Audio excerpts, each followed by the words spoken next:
오늘부터 이제 에스겔 제2권을 시작합니다. 오늘은 제1과 새생활. 먼저 암송을 먼저 체크하도록 하겠습니다. 여러분들 기도 두 구절 암송하셨죠? 한번 우리 같이 암송해 봅니다. 요한복음 15장 7절. 너희가 내 안에 거하고 내 말이 너희 안에 거하면 무엇이든지 원하는 대로 구하라. 그리하면 이루리라. 요한복음 15장 7절. 빌립보서 4장 6절 7절. 아무것도 염려하지 말고 다만 모든 일에 기도와 간구로 너희 구할 것을 감사함으로 하나님께 아뢰라. 그리하면 모든 지각에 뛰어난 하나님의 평강이 그리스도 예수 안에서 너희 마음과 생각을 지키시리라. 빌립보서 4장 6절 7절. 전부 다 암송하셨죠? 암송 꼭 여러분들 두 구절씩 하시기 바랍니다. 우리 다시 한번 같이 읽어봅니다. 기도 요한복음 15장 7절. 너희가 내 안에 거하고 내 말이 너희 안에 거하면 무엇이든지 원하는 대로 구하라. 그리하면 이루리라. 요한복음 15장 7절. 빌립보서 4장 6절 7절. 아무것도 염려하지 말고 다만 모든 일에 기도와 간구로 너희 구할 것을 감사함으로 하나님께 아뢰라. 그리하면 모든 지각에 뛰어난 하나님의 평강이 그리스도 예수 안에서 너희 마음과 생각을 지키시리라. 빌립보서 4장 6절 7절. 자, 이제 새로운 책을 시작하면서 당신의 성경 공부를 돕기 위하여 당신이 성경 공부를 할 때 당신 곁에 가정교사가 있다는 것을 아십니까? 그런 성경이 의미하는 바와 또 성경이 어떻게 당신에게 적용되는가를 잘 이해하도록 항상 도와줍니다. 그는 곧 성경의 저자이신 성령님이십니다. 예수 그리스도께서는 그분께 대하여 이렇게 말씀하셨습니다. 우리 함께 같이 읽어봅니다. 그가 너에게 모든 것을 가르치시고 그리고 그가 너희를 모든 진리 가운데로 인도하시리니 요한복음 14장 26절과 16장 13절 말씀입니다. 성령님께서 모든 것을 가르쳐 주시고 또 우리를 진리 가운데로 인도하십니다. 성령님께서는 우리가 개인적으로 성경을 공부하는 것과 하나님께서 세우신 영적 지도자를 통하여 우리를 가르치십니다. 이 중 하나라도 소홀히 해서는 안 됩니다. 그러니까 여러분들께서 이 성경 공부를 할 때 여러분들 개인적으로 예습을 하거나 복습하죠. 그리고 지도자를 통해서 경건한 사람들로부터의 가르침을 받게 됩니다. 이 두 가지가 다 필요합니다. 그래서 성경 말씀을 공부할 때나 공부한 말씀을 삶에 적용할 때 성령님께서 지도해 주시고 가르쳐 주시도록 기도하시기 바랍니다. 성경 구절 같이 있습니다. 내 눈을 열어서 주의 법에 기이한 것을 보게 하소서. 시편 119편 18절 말씀입니다. 자, 오늘 교재 제2권은 그리스도와의 교제입니다. 우리 지난번에 1권에서 구원의 확신에 대해서 공부했습니다.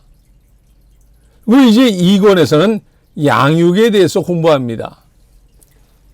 예수 그리스도를 믿음으로 구원받은 우리들은 이제 자라나야 되잖아요. 그래서 당신과 그리스도와의 교제를 더 깊게 하기 위해서 이 책에서는 바로 왼편에 있는 내과를 공부합니다. 오늘 우리는 이 새생활에 대해서 공부할 것이고요. 그리고 제2과는 그리스도의 주재권, 로드십에 대해서 공부할 겁니다. 그리고 주님과의 교제, 그리고 그리스도를 증거함, 이 네 과를 2권에서 공부하게 됩니다. 옛생활. 우리가 이제 새생활을 하기 위해서는 먼저 우리가 옛생활에 대해서 알아야 합니다. 그리스도께서 우리를 변화시키기 전에 우리의 생활은 어떠했습니까? 신약성경에서 우리가 계속 볼 수 있는 것은 우리의 옛 생활이 새 생활과는 대조적으로 암담하고 공허하다는 것입니다. 1번, 사탄은 불신자들의 마음을 어떻게 하고 있습니까? 우리 성경 같이 읽습니다. 만일 우리의 복음이 가리웠으면 망하는 자들에게 가리워진 것이라. 그 중에 이 세상의 신이 믿지 아니하는 자들의 마음을 혼미하게 하여 그리스도의 영광의 복음의 광채가 비치지 못하게 함이니 그리스도는 하나님의 형상이니라. 사탄은 불신자들의 마음을 어떻게 하죠? 혼미한 상태에서 분별력이 없이 복음이 가려진 채로 살았습니다.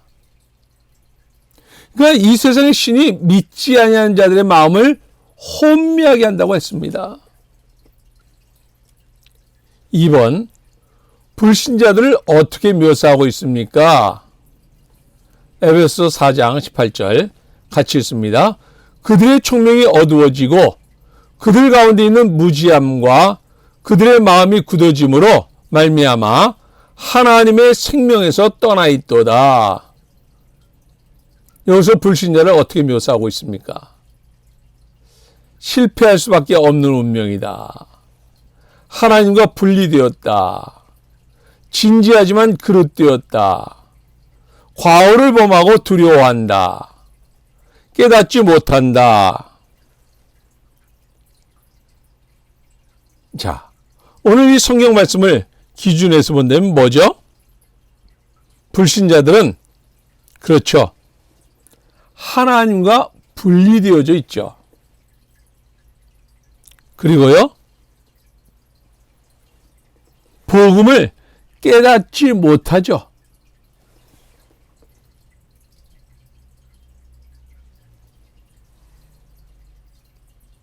그러니까 이 하나님과 분리되었다고 하는 것은 지난번에 우리가 공부했던 것처럼 바로 이 화분에 꽂혀있는, 화병에 꽂혀있는 꽃이 아름다워 보이지만은 이 뿌리가 잘려져 있기 때문에 이것은 한 주나 두 주가 지나면 쓰레기통에 던져질 수밖에 없게 되는 것입니다. 왜 그래요? 뿌리에서 분리되어져 있기 때문에 그렇습니다. 불신자는 바로 하나님과 분리되어져 있습니다. 그래서 생명의 공급원이 끊어진 상태입니다. 그리고 복음에 대해서 깨닫지 못하죠. 고린도전서 2장 14절에 보면, 고린도전서 2장 14절에 보면 구원받은 자의 특징은 깨닫는 것입니다. 근데 왜 불신자들은 깨닫지 못할까요? 성령을 받지 못했기 때문에 그렇습니다. 참고로 고린도전서 2장 10절과 12절 말씀을 참고하시기 바랍니다. 성령의 도움이 있어야지 깨달을 수 있는 거예요. 그래서 누가복음 16장 30절과 31절 참고해서 여러분 한번 찾아보세요. 듣고 깨달아야지 구원받을 수 있는 것입니다.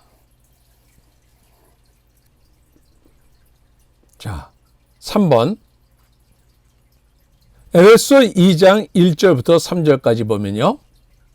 같이 한번 읽습니다. 그는 허물과 죄로 죽었던 너희를 살리셨도다. 그때 너희는 그 가운데서 행하여 이 세상 풍조를 따르고 공주의 권세 잡은 자를 따랐으니 곧 지금 불순종의 아들들 가운데서 역사하는 영이라. 전에는 우리도 다 그 가운데서 우리 육체의 욕심을 따라 지내며 육체와 마음에 원하는 것을 하여 다른 이들과 같이 본질상 진노의 자녀였더니 이렇게 되어 있습니다. 자, 1번. 그리스도께서 영생을 주시기 전에 우리의 상태는 어떠했습니까? 그렇죠. 이 세상 풍속을 따라 살았습니다. 그러니까 원수막이 사단을 따라서 살았습니다. 그래서 사고방식이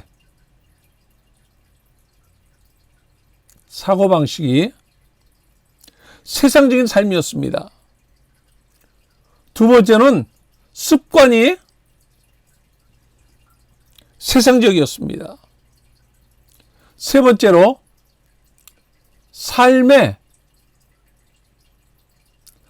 목표도 세상적이었습니다. 왜? 사단의 지배를 받으면서 살았기 때문에 그렇습니다. 그리고 두 번째로 우리는 어떠한 삶을 살았습니까? 육체의 욕심을 따라 살았죠. 빌립보서 3장 19절 같이 있습니다.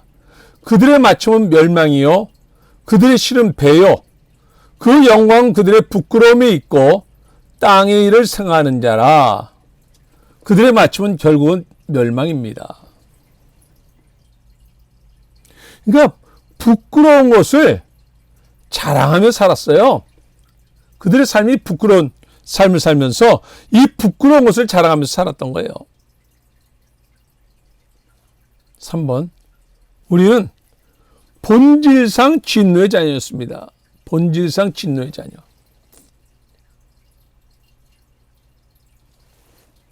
이게 바로 결과죠. 이렇게 산 결과.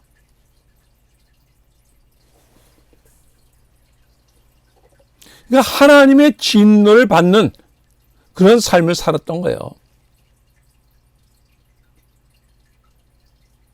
참고로 요한계시록 20장 9절과 10절 말씀,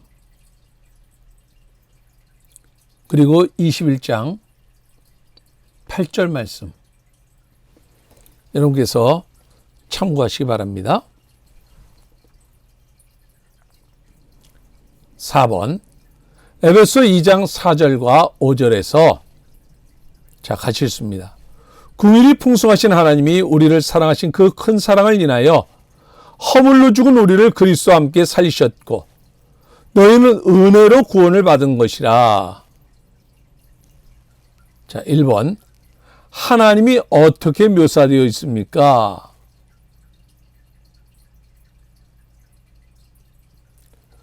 긍휼이 풍성하신 하나님이라고 표현하고 있죠. 그러니까 하나님은 우리를 살려주지 않아도 됐던 거예요. 근데 외아들 예수 그리스도를 이 땅에 보내주셔서 우리를 살려주셨어요.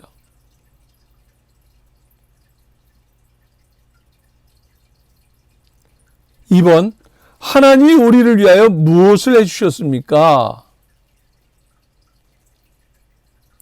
우리를 살려주셨죠. 주님의 그 한량없는 사랑으로 허물로 죽은 우리를 살려주셨던 거예요. 왜 그래요? 바로 저와 여러분이 옛 생활에서 이제 벗어나 새 생활을 살 수 있도록 하기 위해서 이렇게 하셨던 거예요.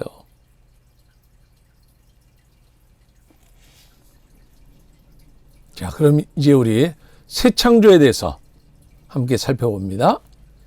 그리스도인의 생활은 성령의 변화를 받음으로써 시작되는 것이지 결코 마음을 고쳐 가지겠다는 결심으로 되는 것은 아닙니다.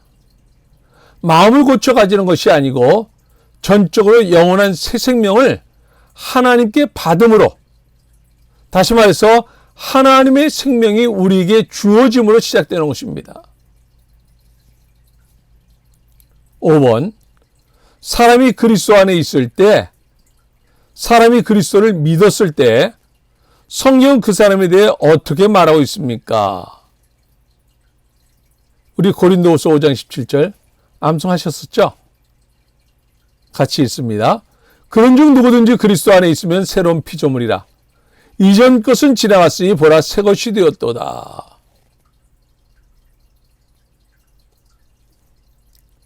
여기서 이제 새 창조에서 우리는 어떻게 만드셨나에 대해서 공부할 겁니다.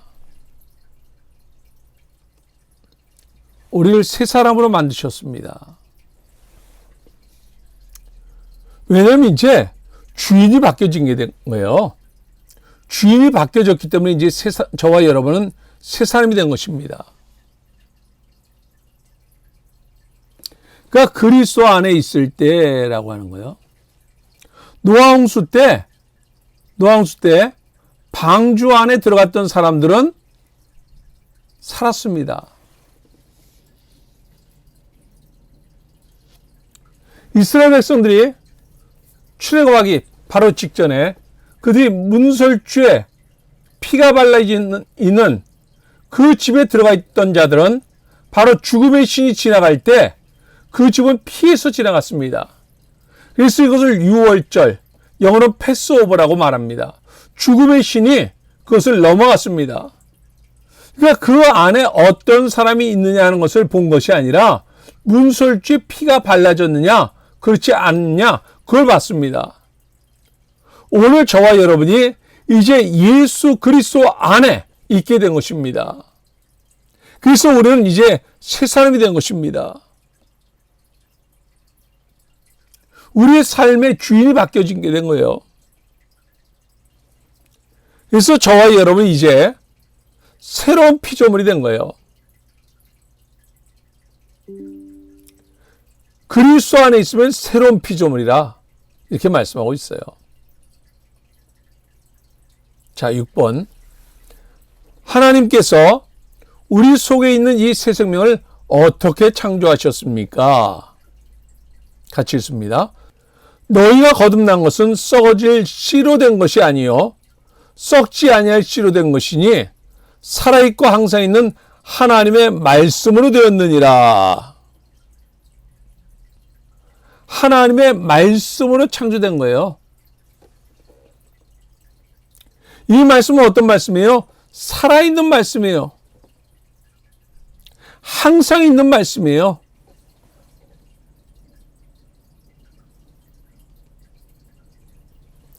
요한복음 12장 같이 읽어봅니다. 나를 저버리고 내 말을 받지 아니하는 자를 심판할 이가 있으니 곧 그가 한 그 말이 마지막 날에 그를 심판하리라 이렇게 말씀하고 있어요. 하나님의 말씀이 마지막 날에 믿지 아니하는 자들을 심판합니다. 그러니까 새로운 우리들은 이제 새로운 가치관을 가지고 이제 말씀으로 풍성한 삶을 살 수 있게 된 것입니다. 7번. 우리가 유업으로 받은 새 성품은 무엇입니까? 같이 읽습니다.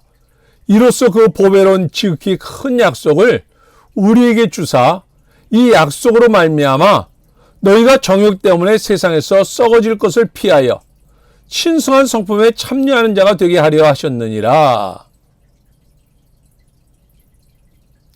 유업으로 받을 새 성품은 무엇이죠? 신성한 성품. 여기 보면 신성한 성품에 참여하는 자가 되었다. 이것은 뭐예요? 신의 성품입니다. 신의 성품은 뭐예요? 희생적인 사랑의 성품입니다.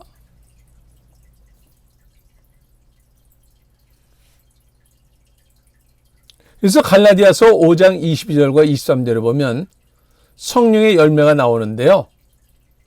그 열매는 뭐예요? 같이 읽어봅니다. 오직 성령의 열매는 사랑과 희락과 화평과 오래 참음과 자비와 양선과 충성과 온유와 절제니 이 같은 것을 금지할 법이 없느니라. 이렇게 말씀하고 있습니다. 그래서 우리는 하나님께 찬양과 감사와 순종하는 것입니다.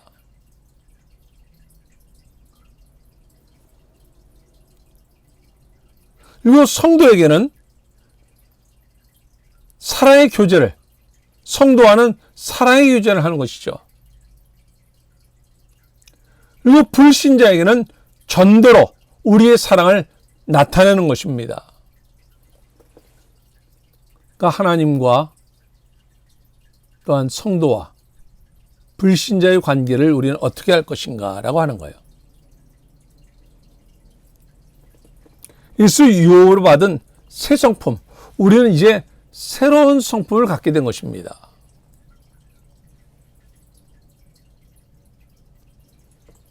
(8번) 요한일서 3장 1절과 2절에서 같이 읽습니다.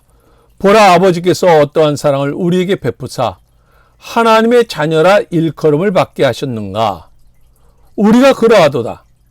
그러므로 세상이 우리를 알지 못함은 그를 알지 못함이라. 사랑하는 자들아, 우리가 지금은 하나님의 자녀라. 장래에 어떻게 될지는 아직 나타나지 아니하였으나 그가 나타나시면 우리가 그와 같을 줄을 아는 것은 그의 참모습 그대로 볼 것이기 때문이니. 자, 하나님의 사랑으로 말미암아 우리는 무엇이 되었습니까? 하나님의 자녀가 되었습니다. 그러니까 고아가 좋은 부모 만나서 새로운 신분으로 바뀌어지게 된 거예요. 요나단의 아들이었던 무비보셋이 다윗 왕의 밥상에서 함께 식사를 하게 되죠. 그러니까 신분이 바뀌어지는 거예요. 그래서 여기서는 우리가 새로운 신분으로 바뀌어지는 것입니다. 자, 2번. 장차 우리는 어떻게 될 것입니까? 여기 보면 우리가 그와 같을 줄을 아는 것은 이렇게 말씀하고 있어요. 그러니까 그와 같이 된다는 것은, 하나님처럼 된다는 것은 그 성품을 닮아간다는 것입니다. 자녀는 아버지를 닮게 되는 것이죠. 그래서 우리는 이제 새로운 소망을 가지고 살아가게 되는 것입니다.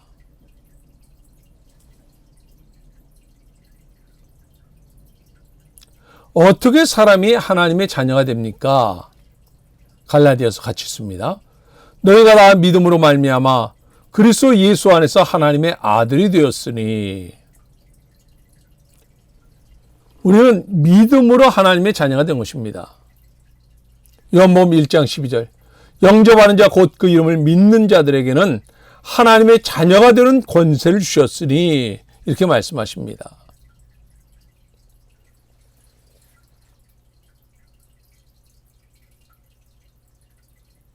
10번.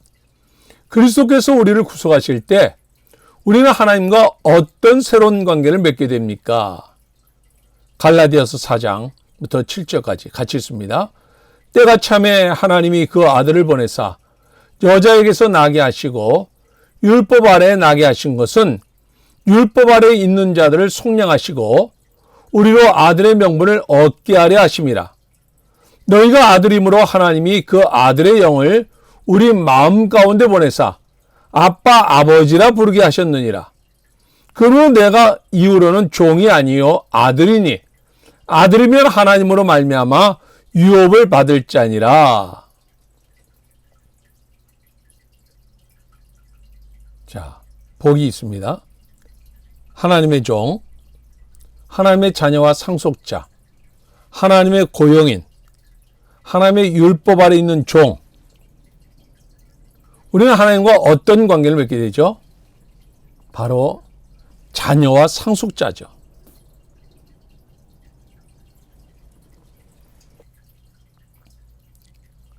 그래서 우리는 하나님의 모든 것을 물려받게 됩니다. 그 아들은 아버지의 것을 마음껏 누릴 수 있는 거예요.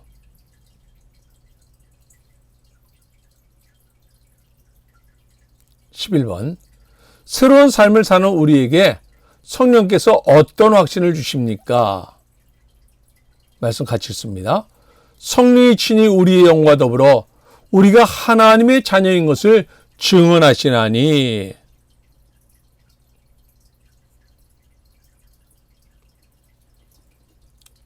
성령을 통해서 저와 여러분이 하나님의 자녀인 것을 확신할 수 있게 합니다. 그러니까 여기서 성령이 친히 우리의 영과 더불어 증언하신다는 것은 바로 스스로 알게 만든다라고 하는 것입니다.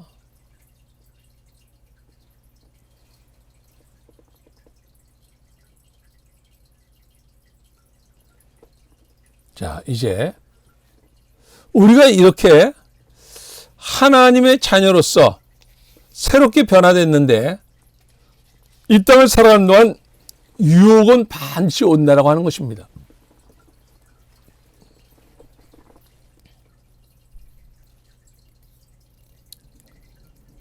12절 아래 구절에서 유혹의 근원과 원인을 찾으십시오.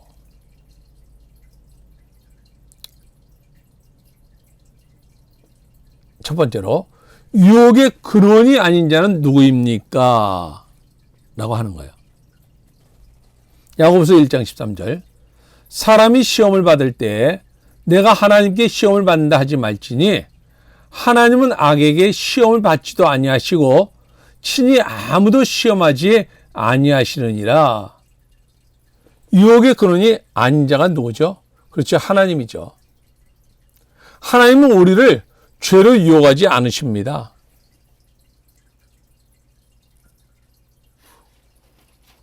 (2번) 우리를 유혹하는 자는 누구입니까? 마태복음 4장 1절부터 3절에 보면 그때 예수께서 성령에게 이끌려 마귀에게 시험을 받으러 광야로 가사 이렇게 되어 있습니다. 우리를 유혹하는 자는 누굽니까? 마귀입니다. 우리를 시험하는 자입니다. 그 마귀는 심지어 예수님마저도 시험하려고 덤벼들었습니다. 3번 우리가 유혹에 빠지게 되는 원인이 무엇입니까? 야고보서 1장 14절 같이 읽습니다. 오직 각 사람이 시험을 받는 것은 자기 욕심에 끌려 미혹됨이니 이렇게 되어 있습니다. 욕심 때문에 그렇습니다. 그러니까 원수 마귀는 이 우리의 욕심을 이용합니다. 그래서 이 욕심을 미끼 삼아서 우리를 넘어뜨리려고 합니다. 그래서 신약에서는 탐심이 곧 우상이다 그렇게 말씀하고 있는데요. 우리가 이 시험을 이기기 위해서, 이 유혹을 이기기 위해서는 특별히 내가 어떤 부분이 좀 약한가, 어떤 부분에 욕심이 좀 강한가 그걸 알아야 합니다.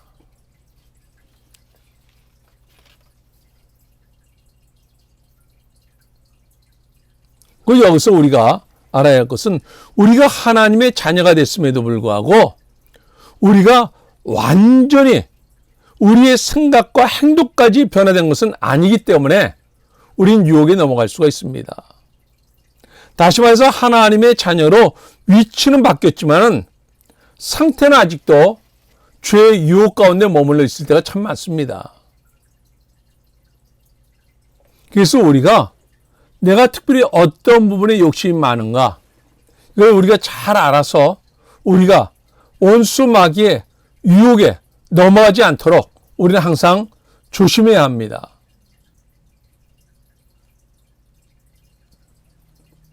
특별히 이 원수 마귀, 우리의 적, 마귀에 대해서는 우리가 5권에서 자세하게 다루게 될 것입니다. 자, 13번. 고린도전서 10장 13절을 상고해 보십시오. 이 구절 지난번에 우리가 확신에 대해서 공부할 때 암송했던 거죠. 같이 한번 암송해 봅니다. 사람이 감당할 시험 밖에는 너희가 당한 것이 없나니 오직 하나님은 미쁘사 너희가 감당하지 못할 시험 당함을 허락하지 아니하시고 시험 당할 즈음에 또한 피할 길을 내사 너희는 능히 감당하게 하시느니라. 1번 당신이 당하는 유혹은 예외적이며 다른 사람들이 당하는 유혹보다 더 어려운 것일지 모릅니다. 아니죠. 틀림입니다.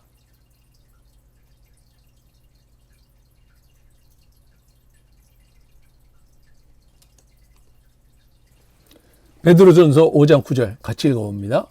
너희는 믿음을 굳건하게 하여 그를 대적하라. 이는 세상에 있는 너희 형제들도 동일한 고난을 당하는 줄 알미라. 세상의 모든 형제들이 다 이런 유혹을 당합니다. 이럴 때 우리는 거기에 타협하지 말고 대적해서 승리해야 합니다. 2번, 하나님은 우리가 어느 한계까지 유혹을 당하게 허락하십니까? 감당할 수 있는 데까지만 허락하십니다.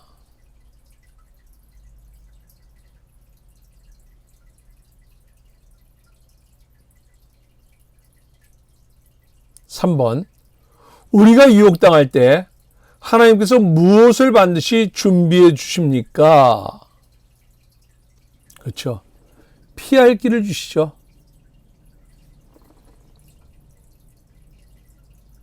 그래서 우리는 살아가면서 두 갈래 길을 만나게 됩니다. 죄의 길이 있고 피할 길이 있습니다. 근데 원수마귀는 우리를 자꾸만 이 죄의 길로 우리를 유혹해요. 그럴 때 우리는 이 피할 길로 우리는 가야 된다고 하는 거예요. 그래서 죄에 빠진 책임은 나에게 있습니다.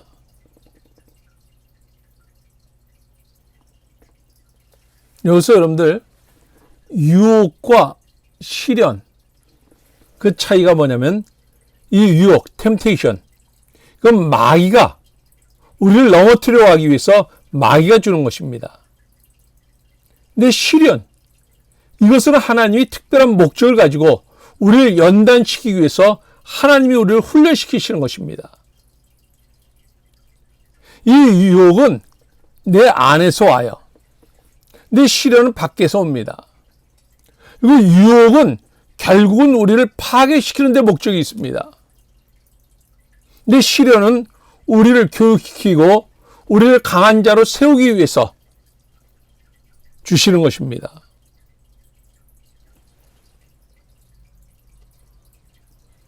자, 오늘은 여기까지 하고요. 다음 주에 암송할 암송 구절 같이 읽어봅니다. 마태복음 18장 20절. 두세 사람이 내 이름으로 모인 곳에는 나도 그들 중에 있느니라. 마태복음 18장 20절. 히브리서 10장 24절 25절. 서로 돌아보아 사랑과 선행을 격려하며 모이기를 피하는 어떤 사람들의 습관과 같이 하지 말고 오직 권하여 그날이 가까움을 볼수록 더욱 그리하자. 히브리서 10장 24절 25절. 여러분 처음에 우리가 확신 시리즈 공부하기 전에 암송하는 방법 말씀드렸죠. 그러니까 교재 그리고 마태복음 이거 하고 본문을 읽은 다음에 이 끝에도 다시 한번 마태복음 18장 20절 이렇게 한다고 그랬죠. 예, 여러분들 이번 한 주간 동안도 이 말씀 묵상하면서 그리고 오늘 우리가 공부한 것 묵상하면서 많은 유혹이 이번 주간에도 있을 거예요. 여러분들 승리하며 이 한 주간 동안 보내시고 다음 주에 기쁜 모습으로 우리가 함께 만날 수 있길 바랍니다. 수고하셨습니다. 여러분께서 구독을 눌러주시면 새로운 영상이 올라올 때 쉽게 접하실 수 있을 것입니다. 오늘도 주 안에서 승리하시기 바랍니다. 수고하셨습니다.